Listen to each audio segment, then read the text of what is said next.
World cup 2019 से Pakistan team की कारकर्दगी और जो 4 टीमें सेमीफाइनल में पहुंची, अगर उनका और पाकिस्तान का मवाजना किया जाए तो मुझे जो डिफरेंस नज़र आता है 5 मैचेस जीतने और सिर्फ 3 मैचेस हारने के बाद भी, वो ये है कि पाकिस्तान टीम जो है उसमें लीडरशिप की जो है वो क्वालिटी मुझे नज़र नहीं आई।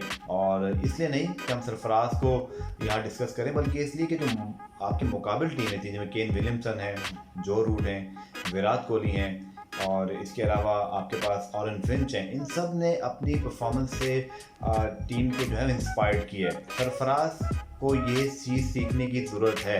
उनको as a wicket keeper batsman अगर खेलना है तो टॉप ऑर्डर में आके खेलना होगा, अपनी टीम को इंस्पायर्ड करना होगा।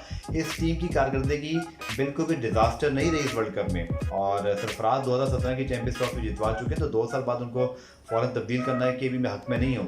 लेकिन सरफराज को अगर आगे जाके किसी वर्ल्ड इवेंट के अंदर अपने हरीफ कप्तानों के साथ, अपनी हरीफ टीमों के साथ मिलकर चलना है, तो फिर उनके कैप्टन के लेवल की कारकर्दगी दिखाना होगी, उनके कैप्टन के लेवल्स की फाइटिंग स्पिरिट शो करना होगी और थोड़ा सा बोल्ड होना होगा। तो मुझे तो इस वर्ल्ड कप में पाकिस्तान टीम ने, ठीक है वेस्ट इंडीज़ से बहुत बुरा मैच आ रहा है, उसके बाद हमने रन रेट बेहतर करने की कोशिश नहीं की, एक ये पॉइंट। श्रीलंका के खिलाफ मैच किस्मत, सेकंड पॉइंट। उसके बाद पाकिस्तान टीम बेहतर हुई, रन रेट को हमने बेहतर नहीं किया, जो हमें खमियाजा भुगतना पड़ा।